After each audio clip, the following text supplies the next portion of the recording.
Bonjour à tous et bienvenue dans une nouvelle vidéo. Cette fois-ci, on va parler des selfies et leur sens philosophique. Aujourd'hui, comme vous le savez, tout le monde fait des selfies.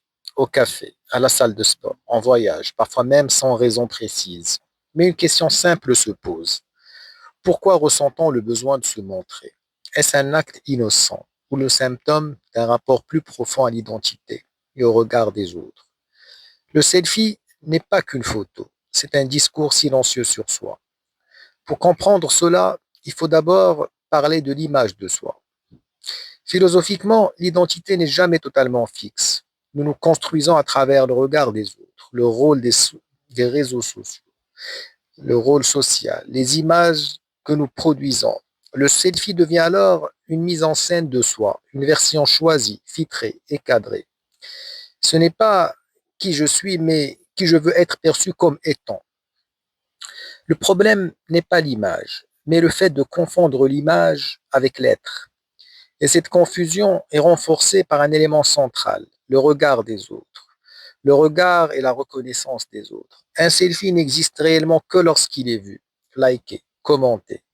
Philosophiquement, cela renvoie à une idée forte. J'existe parce que l'autre me voit. Les likes deviennent une forme moderne de reconnaissance. Peu de likes induit un doute. Beaucoup de likes, c'est un sentiment de supériorité, de valeur. Mais le danger, c'est que la valeur personnelle est déléguée à un algorithme. On ne se demande plus suis-je en accord avec moi-même, mais suis-je assez validé? C'est ici que le selfie peut basculer d'un plaisir à une dépendance. Plus on doute intérieurement, plus on peut ressentir le besoin de se montrer. Le selfie devient alors un pansement symbolique, une tentative de remplir un manque, un vide. Ce n'est pas la vanité qui domine, mais parfois l'insécurité. On ne se montre pas parce qu'on est sûr de soi, mais parce qu'on cherche à se rassurer. Pourtant, le selfie n'est pas forcément négatif, tout dépend de son intention. Pour cela, il y a deux usages possibles. On peut considérer le selfie comme une expression, un souvenir, un jeu, une affirmation joyeuse de soi, une création artistique, une envie de se montrer, de se montrer aux autres.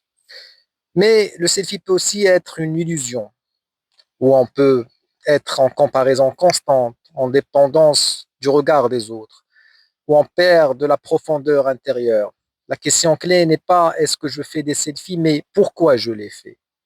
Alors, que nous apprend le selfie sur notre époque? Le selfie révèle une société où l'image prime sur l'expérience. Le paraître domine l'être. La visibilité devient une forme de pouvoir, mais il révèle aussi une chose plus intime, le besoin humain fondamental d'être reconnu. Le selfie est le miroir moderne d'une question ancienne. Ai-je de la valeur aux yeux des autres et à mes propres yeux? En conclusion, le problème n'est pas le selfie. Le problème, c'est d'oublier que nous sommes plus que notre image. Peut-être que la vraie liberté commence quand on peut se regarder sans publier, exister sans prouver, être sans s'exposer.